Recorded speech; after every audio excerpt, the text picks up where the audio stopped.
Okay guys, mabuhay maligayang pagbabalik sa aking YouTube channel. Talagang masayang-masaya ako sa latest vlog or sa latest reel ni Ate Gay or ni Hil Morales.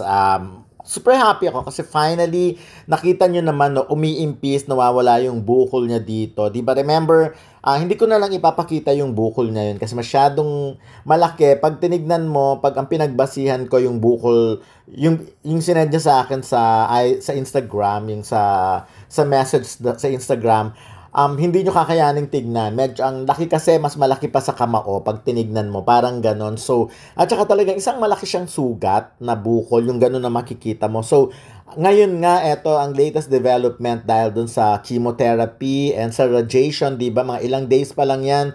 Pero nakita nyo naman, nawala na yung parang isang malaking laman dito sa gilid ng kanyang ano. Kaya naman, masayang-masaya. Of course, hindi lang si Ate Gay. Of course, definitely si Ate Gay ang pinakamasaya. Pero, masayang-masaya din naman lahat ng mga nakasama niya. Talagang yung mga nagdasal talaga para sa kanya, sa paggaling niya. At nakita nyo naman, no? Isa ako sa mga alam ko naman ang kaya ko lang maitulong kay Ate Gay ay yung mga ganito nga. Kasi syempre, hindi natin alam kung anong pakiramdam ng ganyan eh. So, kailangan talaga itulungan sila ipagdasal. Again, ulitin ko, si Ate Gay ay nakasama ko sa bahay nung early 2000, mga 2002 hanggang kung anong year yon. Saglit lang kami, siguro mawala pang 1 year or 1 year yata kami. But masaya naman yung pagsasama namin sa bahay na yun sa Sikatuna because naging magkaibigan nga kami. Kaya nung nabalitaan ko ito, nung nag-chat kami, sinend niya agad sa akin yung itsura niya. Sabi ko, nakakalungkot naman yung ganyan.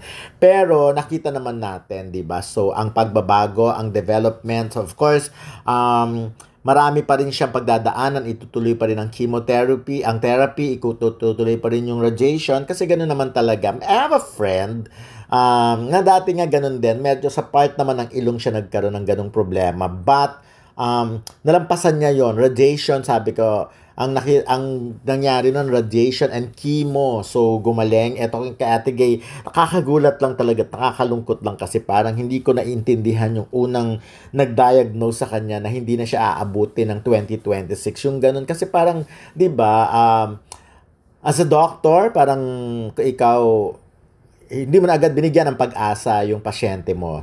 So, it turned out, may himala talaga. Maraming nagdasal at marami pa ang pwedeng mangyari. So, ayan, patuloy na gumagaling si Ate Gay. Sabi nga, ganun talaga ako. I always... Wala na akong bukol. Konting-konti na lang, So many things that we have. Thank you, Lord. I love you po. Lord. Thank you, Lord. Hindi na raw kailangan mag-loyalty check.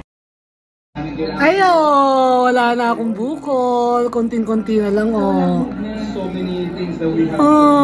Thank you, Lord. I love you po. Lord. Thank you, Lord. Hindi na raw kailangan mag-loyalty check.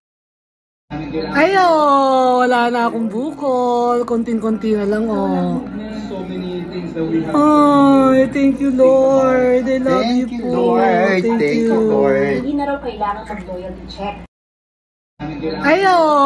Wala na akong bukol. Konting-konti na lang, So many things that we have. Thank you, Lord. I love you po. Lord. Thank you, Lord. Hindi na raw kailangan mag-loyalty check. Wala na akong bukol. Konting-konti na lang, So many things that we have. Thank you, Lord. I love you po. Lord. Thank you, Lord. Hindi na raw kailangan mag-loyalty check.